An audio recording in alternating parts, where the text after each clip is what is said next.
বিসমিল্লাহির রহমানির রহিম। আসসালামু আলাইকুম ওয়া রাহমাতুল্লাহি ওয়া বারাকাতুহু। রব্বি ইশরাহ লি সাদরি ওয়া ইয়াসসির লি আমরি ওয়াহলুল উকদাতাম মিন লিসানি ইয়াফকাহু কাওলি। নাহমাদুহু ওয়া নুসাল্লি আলা রাসূলিহিল কারীম, আম্মা বাদ। আগের ৬১তম পর্বে আমরা আবু তালিবের ইন্তেকাল, তার মৃত্যু শয্যায় দাওয়াত প্রদান, ঈমানী অবস্থা এবং তার মৃত্যুর পর মক্কায় রাসূলুল্লাহ সাল্লাল্লাহু আলাইহি সাল্লামের উপর মানসিক ও রাজনৈতিক নির্যাতনের মাত্রা বৃদ্ধির হৃদয় বিদারক ঘটনা আলোচনা করেছিলাম। আজ ৬২তম পর্বে আমরা আলোচনা করব রাসূলুল্লাহ সাল্লাল্লাহু আলাইহি সাল্লামের জীবনের অন্যতম ব্যাকুল অধ্যায়, তার পরম প্রিয় ও বিশ্বস্ত জীবন সঙ্গিনী মুমিনদের মাতা হযরত খাদিজা রাদিয়াল্লাহু আনহার ইন্তেকাল, তাদের অমর ভালোবাসা এবং তার মহিমান্বিত জীবন থেকে আমাদের শিক্ষণীয় বিষয়সমূহ নিয়ে আলোচনা করব ইনশাআল্লাহ। প্রিয় দর্শক, রাসূলুল্লাহ সাল্লাল্লাহু আলাইহি সাল্লামের দাওয়াতি জীবনের ইতিহাসে নবুয়তের ১০ম বছরটি অত্যন্ত বিষাদময় ও বেদনাদায়ক একটি বছর হিসাবে চিহ্নিত হয়ে আছে। ইতিহাসবিদ ও সিরাত গবেষকগণ এই বছরটিকে আমুল হুজন বা দুঃখের বছর নাম দিয়েছেন। শিয়াবে আবু তালিবের দীর্ঘ ৩ বছরের মানবিক বিপর্যয়, চরম দুর্ভিক্ষ ও নির্মম বয়কটের পর মুসলিমরা যখন কেবল স্বাভাবিক জীবনে ফিরতে শুরু করেছিলেন, ঠিক তখনই রাসূলুল্লাহ সাল্লাল্লাহু আলাইহি সাল্লামের উপর নেমে আসে পরপর ৩টি বিশাল বিপর্যয়।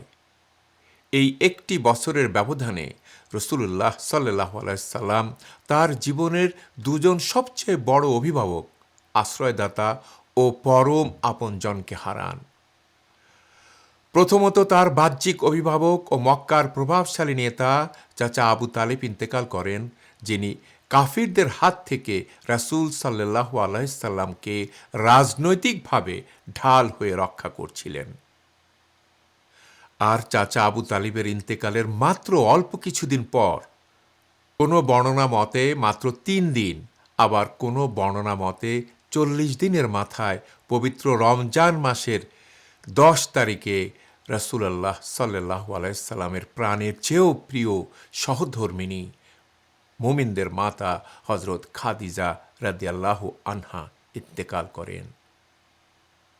মা খাদিজা রাদিয়াল্লাহু আনহা কে ছিলেন? কেন তিনি রাসূলুল্লাহ সাল্লাল্লাহু আলাইহি সাল্লামের হৃদয়ে এতখানি গভীর স্থান দখল করে নিয়েছিলেন? তা বুঝতে হলে তার অনন্য জীবনের দিকে একটু নজর দেওয়া প্রয়োজন। ইসলামের আবির্ভাবের পূর্বে মক্কার চরম জাহেলিয়াতের যুগেও হযরত খাদিজা রাদিয়াল্লাহু আনহা তার চারিত্রিক পবিত্রতা, চারিত্রিক দৃঢ়তা ও অনন্য বিচক্ষণতার জন্য আত-তাহির বা পবিত্রতম নারী উপাধিতে ভূষিত ছিলেন। তিনি ছিলেন তৎকালীন মক্কার অন্যতম সফল, সম্ভ্রান্ত ও ধন্যাঢ্য ব্যবসায়ী। রাসূলুল্লাহ সাল্লাল্লাহু আলাইহি সাল্লামের বয়স যখন ২৫ বছর এবং একাডেমিক বিশ্লেষণ অনুযায়ী মা খাদিজার বয়স যখন ২৮ বছর, তখন তাদের ঐতিহাসিক ও বরকতময় বিবাহ সম্পন্ন হয়। তবে সাধারণ পাঠ্যপুস্তক, বয়ান ও জনমানসে সবচেয়ে বেশি প্রচলিত মত অনুযায়ী বিয়ের সময় মা খাদিজা রাদিয়াল্লাহু আনহার বয়স ছিল ৪০ বছর, যদিও এই মতের পক্ষের যুক্তি ও সনদ দুর্বল। এরপর দীর্ঘ ২৫টি বছর তারা সুখে দুঃখে, হাসিতে কান্নায় একে অপরের অবিচ্ছেদ্য সঙ্গী হিসাবে জীবন অতিবাহিত করেছেন। নবুয়তের প্রারম্ভে হেরা গুহায় যখন প্রথম ওহী নাজিল হলো এবং অদৃশ্য জগতের অতর্কিত অভিজ্ঞতায় রাসূলুল্লাহ সাল্লাল্লাহু আলাইহি সাল্লাম ভীত ও কম্পিত হৃদয়ে ঘরে ফিরে এসে বললেন, আমাকে বস্ত্রাবৃত করো, আমাকে বস্ত্রাবৃত করো। তখন মা খাদিজা রাদিয়াল্লাহু আনহা বিন্দুমাত্র দ্বিধা না করে রাসূলুল্লাহ সাল্লাল্লাহু আলাইহি সাল্লামকে পরম মমতায় বুকে জড়িয়ে ধরেছিলেন। তিনি রাসূলুল্লাহ সাল্লাল্লাহু আলাইহি সাল্লামের শঙ্কা দূর করে সেই ঐতিহাসিক বাক্যটি বলেছিলেন, যা সহিহ বুখারীতে স্বর্ণাক্ষরে লেখা রয়েছে, কখনোই নয়, আল্লাহর কসম, আল্লাহ আপনাকে কখনো অপমানিত ও লাঞ্ছিত করবেন না, কারণ আপনি আত্মীয়তার সম্পর্ক বজায় রাখেন, অসহায়দের ভার বহন করেন, নিঃস্বদের সাহায্য করেন, মেহমানদারি করেন এবং বিপদে সত্যের পক্ষে দাঁড়ান। উম্মাতুল মুমিনিন হযরত খাদিজা রাদিয়াল্লাহু আনহুই ছিলেন সমগ্র মানব জাতির মধ্যে প্রথম ভাগ্যবান ব্যক্তি, যিনি কোনো সংশয় ছাড়াই রাসূলুল্লাহ সাল্লাল্লাহু আলাইহি সাল্লামের নবুয়তের উপর ঈমান এনেছিলেন এবং নিজের সমস্ত ধন সম্পদ নবুয়তের খিদমতে সঁপে দিয়েছিলেন। নবুয়তের ১০ম বছরে সিয়াবে আবু তালিবের দীর্ঘ ৩ বছরের মানবতর বয়কট, পুষ্টিহীনতা ও চরম শারীরিক ক্লান্তি মা খাদিজার শরীরকে ভীষণ দুর্বল করে ফেলেছিল। অবশেষে পবিত্র রমজান মাসের ১০ তারিখে এই মহিয়সী নারী মহান আল্লাহর ডাকে সাড়া দিয়ে ইহকাল ত্যাগ করেন। উম্মুল মুমিনিন হযরত খাদিজা রাদিয়াল্লাহু আনহা যখন ইন্তেকাল করেন, তখনও ইসলামে ৫ ওয়াক্ত সালাতের পূর্ণাঙ্গ বিধান এবং জানাজার সালাতের বিধান নাজিল হয়নি। তাই তার ইন্তেকালের পর কোনো জানাজার সালাত আদায় করা হয়নি। তবে রাসূলুল্লাহ সাল্লাল্লাহু আলাইহি সাল্লাম অত্যন্ত বিষাদগ্রস্ত ও ভারাক্রান্ত হৃদয়ে নিজ প্রিয়তমা স্ত্রীর দাফনের সমুদয় দায়িত্ব পালন করেন। মক্কার জান্নাতুল মুআল্লাহ বা আল হাজুন কবরস্থানে রাসূলুল্লাহ সাল্লাল্লাহু আলাইহি ওয়াসাল্লাম নিজে কবরে নেমে নিজ হাতে মা খাদিজা রাদিয়াল্লাহু আনহাকে শায়িত করেছিলেন। মা খাদিজা রাদিয়াল্লাহু আনহার বিদায় রাসূলুল্লাহ সাল্লাল্লাহু আলাইহি সাল্লামের হৃদয়ে যে কতটা গভীর শূন্যতা ও ক্ষত সৃষ্টি হয়েছিল, তা ভাষায় প্রকাশ করা অসম্ভব। সাহাবীদের বর্ণনায় এসেছে, খাদিজা রাদিয়াল্লাহু আনহার মৃত্যুর পর দীর্ঘদিন পর্যন্ত রাসূলুল্লাহ সাল্লাল্লাহু আলাইহি সাল্লামকে হাসতে দেখা যায়নি। তার চেহারায় সার্বক্ষণিক এক গভীর বিষাদ ও শোকের ছায়া ভেসে থাকত। আবু তালিব ও হযরত খাদিজা রাদিয়াল্লাহু আনহা এই দুইজন মানুষ ছিলেন রাসূলুল্লাহ সাল্লাল্লাহু আলাইহি সাল্লামের দাওয়াতি জীবনের দুটি শক্তিশালী স্তম্ভ। আবু তালিব তাকে বাহির থেকে কাফিরদের আক্রমণ থেকে রাজনৈতিক সুরক্ষা দিচ্ছিলেন, আর মা খাদিজা ঘরের ভিতর থেকে মানসিক শান্তি, সান্ত্বনা এবং অকাতরে নিজের সমস্ত ধন সম্পদ বিলিয়ে দিয়ে আভ্যন্তরীণভাবে পূর্ণ সমর্থন জুগিয়ে যাচ্ছিলেন। বাহ্যিক অভিভাবক ও আভ্যন্তরীণ পরম শান্তির ঠিকানা এই দুই স্বজনকে একসাথে হারিয়ে রাসূলুল্লাহ সাল্লাল্লাহু আলাইহি সাল্লাম সম্পূর্ণ একা ও শোকাহত হয়ে পড়েছিলেন। মা খাদিজা রাদিয়াল্লাহু আনহার ইন্তেকালের বহু বছর পরও রাসূলুল্লাহ সাল্লাল্লাহু আলাইহি সাল্লাম তার স্মৃতি ও অনুরাগকে হৃদয়ে পরম মমতায় ধারণ করে রেখেছিলেন। মদিনায় হিজরতের পরও যখনই কোনো পশু জবে করা হতো, রাসূলুল্লাহ সাল্লাল্লাহু আলাইহি সাল্লাম খাদিজা রাদিয়াল্লাহু আনহার বান্ধবীদের খুঁজে খুঁজে তাদের ঘরে গোশত উপহার হিসাবে পাঠিয়ে দিতেন। সহিহ মুসলিমের 2435 নম্বর হাদিসে বর্ণিত রয়েছে, রাসূলুল্লাহ সাল্লাল্লাহু আলাইহি সাল্লাম বলেছেন, আল্লাহ তাআলা আমার হৃদয়ে খাদিজার প্রতি ভালোবাসা রিজিক হিসাবে দান করেছেন। সহিহ বুখারীর 3821 নম্বর হাদিসে উম্মুল মুমিনিন হযরত আয়েশা রাদিয়াল্লাহু আনহা বর্ণনা করেছেন, একবার মদিনায় মা খাদিজা রাদিয়াল্লাহু আনহার বোন হালা বিনতে খুয়াইলিদ রাদিয়াল্লাহু আনহা রাসূলুল্লাহ সাল্লাল্লাহু আলাইহি সাল্লামের ঘরে প্রবেশের অনুমতি চান। হালা রাদিয়াল্লাহু আনহার গলার কণ্ঠস্বর মা খাদিজা রাদিয়াল্লাহু আনহার গলার স্বরের মতো হুবহু এক ছিল। হালা রাদিয়াল্লাহু আনহার সেই কণ্ঠস্বর শোনা মাত্রই খাদিজা রাদিয়াল্লাহু আনহার স্মৃতি রাসূলুল্লাহ সাল্লাল্লাহু আলাইহি সাল্লামকে এতটাই আবেগ আপ্লুত ব্যাকুল করে তুলল যে তিনি চমকে উঠে দাঁড়িয়ে তড়িঘড়ি করে বললেন, হে আল্লাহ, এ তো হালা। মা খাদিজা রাদিয়াল্লাহু আনহার স্মৃতি রাসূলুল্লাহ সাল্লাল্লাহু আলাইহি সাল্লামকে এভাবে উদ্বেলিত হতে দেখে তরুণী স্ত্রী মা আয়েশার মনে মানবিক ঈর্ষা জেগে উঠল। হালা রাদিয়াল্লাহু আনহা চলে যাওয়ার পর তিনি বলে ফেললেন, হে আল্লাহ রাসূল, আপনি কতদিন কুরাইশের এক বৃদ্ধ মহিলার কথা স্মরণ করবেন, যার মাড়ি ভেঙে গিয়েছিল এবং যিনি বহু আগে মারা গেছেন। আল্লাহ তো আপনাকে তার চেয়ে উত্তম ও তরুণী স্ত্রী দান করেছেন। মা আয়েশা রাদিয়াল্লাহু আনহার এই কথা শুনে রাসূলুল্লাহ সাল্লাল্লাহু আলাইহি সাল্লাম অত্যন্ত ব্যথিত ও গম্ভীর হলেন।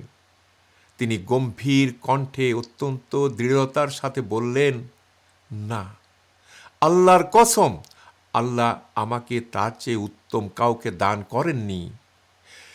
তিনি আমার উপর ঈমান এনেছিলেন যখন সমগ্র পৃথিবী আমাকে অস্বীকার করেছিল। তিনি আমাকে সত্য বলে সমর্থন করেছিলেন যখন মানুষ আমাকে মিথ্যাবাদী বলেছিল। তিনি আমাকে সান্ত্বনা দিয়েছেন এবং নিজের সমস্ত ধন সম্পদ আমার কাছে অকাতরে বিলিয়ে দিয়েছেন যখন সবাই আমাকে বর্জন করেছিল।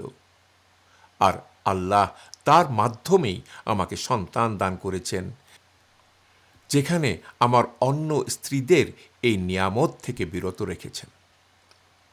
বিভিন্ন ঘটনায় দেখা যায় যে মা খাদিজা রাদিয়াল্লাহু আনহার এই অভূতপূর্ব ত্যাগের প্রতিদান আল্লাহ তাআলা দুনিয়াতেই তাকে পৌঁছে দিয়েছিলেন। সহিহ বুখারীর 3820 নম্বর হাদিসে হযরত আবু হুরায়রা রাদিয়াল্লাহু আনহু বর্ণনা করেছেন, একবার জিবরাইল আলাইহিস সালাম মা খাদিজা রাদিয়াল্লাহু আনহার ঘরে এসে রাসূলুল্লাহ সাল্লাল্লাহু আলাইহি সাল্লামকে বললেন, হে আল্লাহ রাসূল, দেখুন, খাদিজা একটি পাত্রে খাদ্য ও পানীয় নিয়ে আপনার দিকে আসছেন। তিনি যখন আপনার কাছে পৌঁছাবেন তখন আপনি তাকে তার রবের পক্ষ থেকে এবং আমার পক্ষ থেকে সালাম পৌঁছাবেন এবং তাকে জান্নাতে মতি বা মুক্তা দিয়ে তৈরি এমন একটি প্রাসাদের সুসংবাদ দেবেন যেখানে কোনো হইচই বা শোরগোল থাকবে না এবং কোনো ক্লান্তি বা কষ্ট থাকবে না। কোরআন মজিদেও মহান আল্লাহ সত্যবাদী ও ত্যাগী মুমিনদের প্রশংসা করে বার্তা দিয়েছেন। সূরা তাওবার 111 নম্বর আয়াতে আল্লাহ বলেন, নিশ্চয়ই আল্লাহ মুমিনদের নিকট থেকে তাদের জীবন ও সম্পদ কিনে নিয়েছেন জান্নাতের বিনিময়ে। মা খাদিজা রাদিয়াল্লাহু আনহা ছিলেন কোরআনের এই আয়াতের এক বাস্তব ও অমর প্রতিফলন। প্রিয় দর্শক, মা খাদিজা রাদিয়াল্লাহু আনহার এই মহীয়সী জীবন কেবল ইতিহাসের কোনো সাধারণ গল্প নয়, বরং প্রতিটি মুসলিম পরিবার ও ব্যক্তির জন্য এতে রয়েছে কালজয়ী নির্দেশনা। যেমন সুখে দুঃখে আদর্শ সঙ্গী হওয়া। আজকের সমাজে দাম্পত্য জীবনে সামান্য টানাপোড়েন এলেই ফাটল ধরে, কিন্তু মা খাদিজা রাদিয়াল্লাহু আনহা আমাদের শিখিয়েছেন স্বামী বা স্ত্রীর কঠিন ও সংকটের মুহূর্তে কিভাবে মানসিক ঢাল হয়ে পাশে দাঁড়াতে হয় এবং পরম বিশ্বস্ততার পরিচয় দিতে হয়। আমরা শিখতে পারি দিনের জন্য সম্পদ ও সামর্থ্য কিভাবে ব্যবহার করতে হয়। আল্লাহ আমাদের যে ধন সম্পদ ক্ষমতা ও প্রতিভা দিয়েছেন তা আল্লাহর দ্বীনের খেদমতে আমরা কতটুকু ব্যয় করছি। মা খাদিজা রাদিয়াল্লাহু আনহা তার অঢেল সম্পদের প্রতিটি অংশ আল্লাহর রাসূল সাল্লাল্লাহু আলাইহি সাল্লামের দাওয়াতের জন্য বিলিয়ে দিয়েছিলেন। কঠিন পরিস্থিতিতে হতাশ না হয়ে কিভাবে সঙ্গীকে সাহস যোগাতে হয়, মা খাদিজা রাদিয়াল্লাহু আনহার চরিত্র তার সর্বোত্তম উদাহরণ। তার মুখের সেই ঐতিহাসিক বাণী, আল্লাহ আপনাকে কখনো অপমানিত করবেন না, ইতিহাসের পাতায় স্বর্ণাক্ষরে লেখা রয়েছে। চাচা আবু তালিব ও মা খাদিজা রাদিয়াল্লাহু আনহার মৃত্যুর পর মক্কায় রাসূলুল্লাহ সাল্লাল্লাহু আলাইহি সাল্লামের উপর অত্যাচার বহুগুণ বেড়ে গিয়েছিল, কিন্তু রাসূলুল্লাহ সাল্লাল্লাহু আলাইহি সাল্লাম ভেঙে পড়েননি। শোককে শক্তিতে পরিণত করে তিনি সত্যের দাওয়াত নিয়ে সম্মুখে এগিয়ে গিয়েছেন। নবুয়ত পূর্ব জাহিলি যুগের চরম অন্ধকার ও অবক্ষয়ের পরিবেশেও মা খাদিজা রাদিয়াল্লাহু আনহা নিজেকে পাপাচার থেকে মুক্ত রেখে আত-তাহিরা বা পবিত্রতমা উপাধিতে ভূষিত হয়েছিলেন। একজন সফল ও ধনাঢ্য নারী ব্যবসায়ী হওয়া সত্ত্বেও সততা ও দূরদর্শিতার সাথে জীবন পরিচালনা করেছেন। এটি আজকের মুসলিম নারীদের জন্য চারিত্রিক দৃঢ়তা ও আত্মমর্যাদাবোধের একটা অনন্য শিক্ষা। তখনকার মক্কায় অনেক ধনাঢ্য প্রভাবশালী গোত্রপ্রধান মা খাদিজাকে বিয়ের প্রস্তাব দিয়েছিল, কিন্তু তিনি ধন সম্পদ বা বাহ্যিক ক্ষমতার চেয়ে রাসূলুল্লাহ সাল্লাল্লাহু আলাইহি সাল্লামের আমানতদারি, সত্যবাদিতা এবং কঠোর পরিশ্রম করার মানসিকতাকে অগ্রাধিকার দিয়েছিলেন। বয়সের ব্যবধান ও সামাজিক গুঞ্জনকে তুচ্ছ করে গুণী মানুষকে মর্যাদা দেওয়ার যে নজির তিনি স্থাপন করেছেন তা আধুনিক সমাজের জন্য এক মহাশিক্ষা। রাসূলুল্লাহ সাল্লাল্লাহু আলাইহি সাল্লামের সাথে বিবাহিত জীবনে তাদের দুই পুত্র সন্তান কাসিম ও আব্দুল্লাহ শৈশবে ইন্তেকাল করেন। সন্তানের মৃত্যুর মতো এত বড় শোক সহ্য করেও তিনি ঈমানে অবিচল ছিলেন এবং নবুয়তের সূচনা লগ্নে কন্যাদের ইসলামী শিষ্টাচারে বড় করে তুলেছিলেন। বাইরের দাওয়াতি ঝঞ্ঝা বিক্ষুব্ধ পরিবেশের মাঝেও তিনি ঘরের ভেতরকে মানসিক প্রশান্তির জান্নাত বানিয়ে রেখেছিলেন। আজ এটুকুই। ওয়া আখিরু দাওয়ানা আনিল হামদুলিল্লাহি রাব্বিল আলামিন। পরবর্তী ৬৩তম পর্বে আমরা আলোচনা করব সিরাতের অন্যতম হৃদয় বিদারক ও ধৈর্যের মহত্তম অধ্যায়। মক্কার সমস্ত পথ বন্ধ হয়ে যাওয়ার পর পরম আশা নিয়ে রাসূলুল্লাহ সাল্লাল্লাহু আলাইহি সাল্লামের তায়েফ গমন, তায়েফের ময়দানে তার উপর নির্মম নির্যাতন, রক্তাক্ত পরিণতি এবং সত্যের প্রতি তার অবিচল নিষ্ঠার ঐতিহাসিক ঘটনা। এখন আমি বিনয়ের সাথে আপনাকে এই সিরাতের সাথে সংযুক্ত হওয়ার জন্য অনুরোধ করছি। এই বরকতময় উদ্যোগে আমাদের সাথে যোগ দিন। আপনিও এই সিরাত সিরিজটি অন্যদের সাথে শেয়ার করার মাধ্যমে নিজের জন্য একটি সাদাকায়ে জারিয়ার উৎস তৈরি করতে পারেন। প্লিজ আমাদের চ্যানেলটি সাবস্ক্রাইব করুন, নোটিফিকেশন বেলটি চেপে রাখুন যাতে কোনো পর্ব মিস না হয়, আর এই ভিডিওটি আপনার প্রিয়জনদের মাঝে ছড়িয়ে দিন। আল্লাহ আমাদের সকলকে রাসূল সাল্লাল্লাহু আলাইহি সাল্লামের সিরা থেকে আলো নিয়ে পথ চলার তৌফিক দিন। আমিন। জাযাকুমুল্লাহু খায়রান। আসসালামু আলাইকুম ওয়া রাহমাতুল্লাহি ওয়া বারাকাতুহু।